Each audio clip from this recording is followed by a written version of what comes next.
Il n'y a aucune contradiction entre la sexualité, la sensualité et la spiritualité. Je reçois de plus en plus de messages qui sont relativement haineux et relativement violents de personnes sur les réseaux qui me disent Olivier, tu peux pas partager du contenu sensuel en même temps que tu partages du contenu qui est spirituel.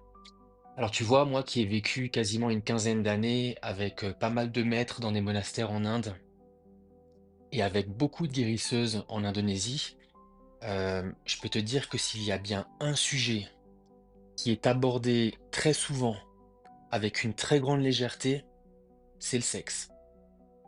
Je sais que pour notre société à nous, les Occidentaux, c'est quelque chose qui est tabou, mais pour ces gens-là qui sont réalisés spirituellement et qui sont éveillés, la sexualité n'est en aucun cas un tabou.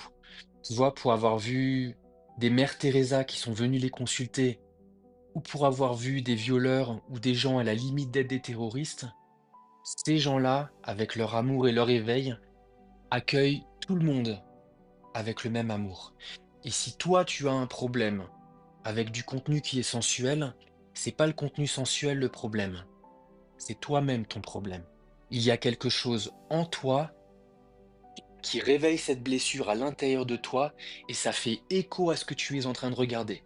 Mais c'est pas certainement ce morceau de viande que tu es en train de regarder qui est en train de générer de la résistance à l'intérieur de toi.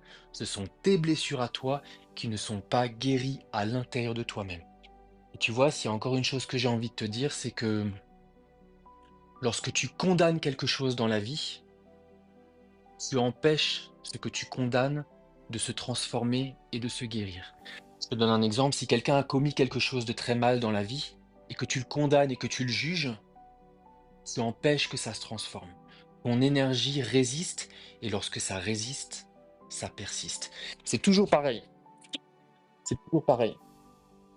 Si quelque chose ne te plaît pas, c'est pas ce que tu regardes qui te plaît pas. C'est ce qui est à l'intérieur de toi qui est en train de le regarder qui ne te plaît pas en réalité. Ne regarde jamais à l'extérieur. Regarde toujours à l'intérieur. Et si tu as envie d'aller plus loin dans cette introspection, tu peux cliquer sur le lien dans la bio de mon profil pour intégrer mon groupe d'enseignement sur Telegram.